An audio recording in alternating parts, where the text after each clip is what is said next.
Hi Gemini, welcome back. If you hear the coffee machine, that's what it is. Let's go ahead and jump on into your reading.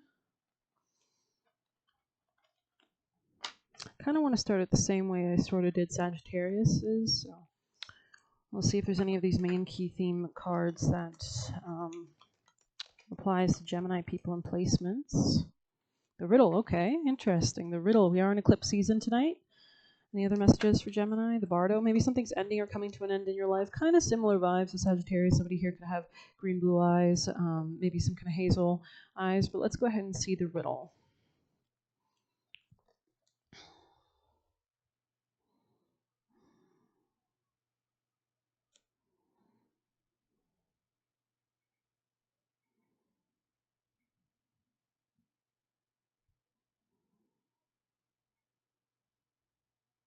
Sorry for the wait. There it is, 171. This could be maybe something about business contracts, marriages. Could be a spouse. Maybe you're not sure like which spouse you want to be with, or maybe you're looking to commit to somebody long term, or somebody here could be a Sagittarius. Maybe there's some talk of travel for a marriage, or to get married, or to initiate a relationship or something. You can see these two hands are kind of distant, and then they connect in the bottom part of the image. So let's see the puzzle, the question, the mystery. You could like puzzles, or somebody else here could. Maybe somebody here is like really likes to figure things out or fix things.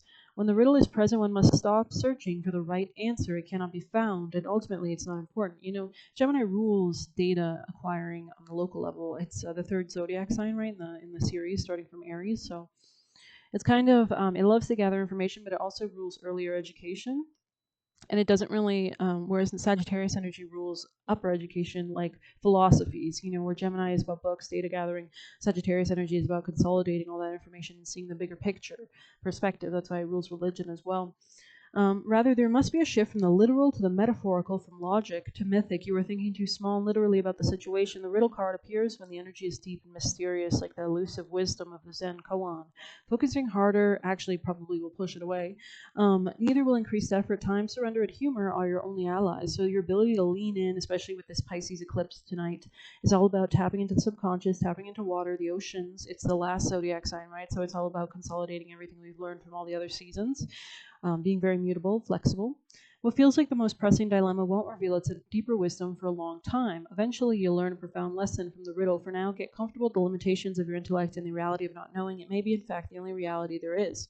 So a great awakening or an aha moment on the dark side, manipulation, deceit, or trickery. Practice the Buddhist I don't know mindset. Who am I? The only way to work with a riddle successfully is not to work. Allow it to reveal itself. Type 5s. Ponder these koans. The coin that's lost in the river is found in the river. If you meet the Buddha, kill a Buddha.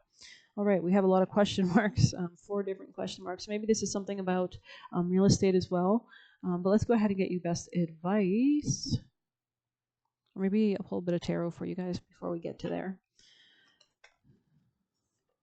So yeah, very similar to Sagittarius' reading. It looks like you could be dealing with Sagittarius. You could have Sag placements, or maybe you have Scorpio placements, but they had the Death card as well. And this is kind of about, with the Bardo here, which all these skulls surround, if there is a kind of culmination point, we can go ahead and read the Bardo if you'd like.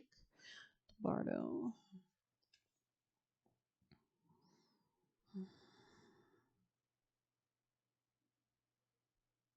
$163. So this could be a new mindset shift about give and take dynamics.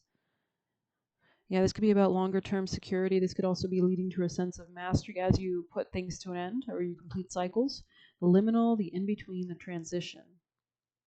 It is said the Bardo is a place between this life and the next, the liminal realm through which souls pass. Envisioning this inherently mysterious space creates the potential for us to rise above the concerns of this world and see our relationships with a cosmic and timeless lens. We may receive messages from those who are no longer with us.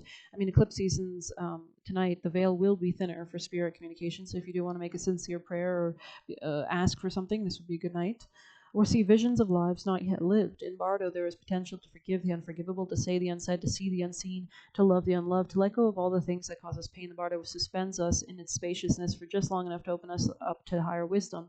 Its energy does not belong to earth as we know, but rather the cosmic network of which we are a single thread. Spaciousness, grace, forgiveness, and truth. On the dark side, torment, dislocation, hallucination, and transience. Torment, dislocation, interesting, hallucination.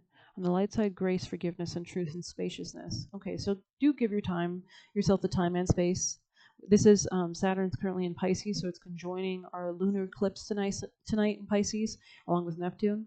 So there is a real kind of wanting to structure something from our imagination into reality. And Neptune is going retrograde still, so that's about uncovering illusions so that we can form better manifestations going forward and maybe we're seeing something clearly as well. The bardo is not to be feared. Take advantage of the energy by recognizing what needs to be resolved. Trust there is a message for you from beyond. Who is speaking? Go ahead and listen. So maybe you need to open yourself up to, maybe if you need, here's a simple way to do it. You ask a question, you ask for a symbol, and like say, if the answer to this question is this, please show me a grasshopper. If the answer is to this, please show me a lizard, type 5. When the veil between this life and the next is thinned, energy is stirred and allows for remarkable healing and vision. So definitely something's coming to pass, I think, in your life. Something's changing. The butterfly there, transforming from the caterpillar, right? I'm being called to pull a bit of, maybe you've been spreading yourself thin for quite a while. Messages for Gemini. Gemini people and placements. Yeah, something going out of your life in the future or the end of a situation. Maybe this is confusing you or you're not exactly sure. Muddled, unclear thinking regarding the past maybe. Could be in regards to your hobbies, a change for the better butterfly again. Beautiful energy here. Look at that. Oh, I don't know if you can even see that. There we go. Gemini, messages for Gemini.